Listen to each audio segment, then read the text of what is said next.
I would like to see availability of youth clubs from the 70s onwards. Maybe what funding was used. See differences in countries. How was funding changed, and in which way it has changed for youth workers over the time, and who uses youth clubs in terms of race from different countries. Yeah, that's me.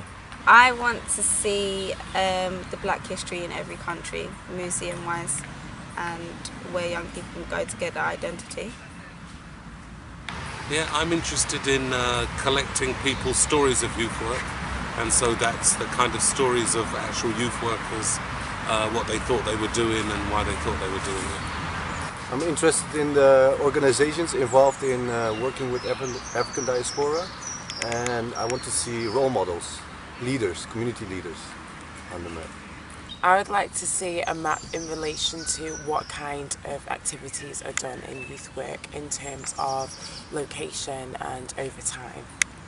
I would like to see how the youth work was before and which community centers were there and how it's different from now, which are closed and which are still open. I want to see the difference of youth work, especially black youth work, and in different area, and the forum how it's done, so institutional and not institutional, and the second one is how it is financial and what is the impact of it.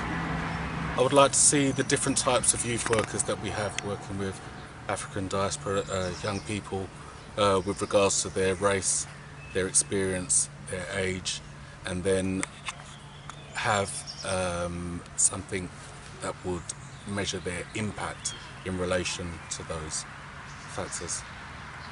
I would like to see what influenced the strategic decisions to close the youth centres, particularly in terms of the key players, so the GLC, local government and the local authorities. I'd like to see what age range youth work has been historically targeted at, any known iconic youth clubs, and the stories of positive change through youth work. I'd like to find out if there are any youth services that are actually run by youth. And number two, I'd like us to verbally have an interview by a youth minister to find out how the policies, why did policies change and what was driving that.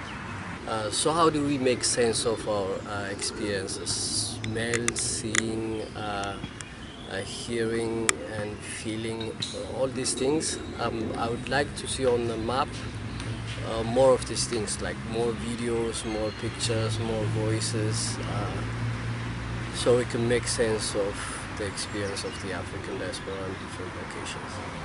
I like to see on the mapping a lot of things what were already said, but I wanted to follow the funding and the politicians' choices with that.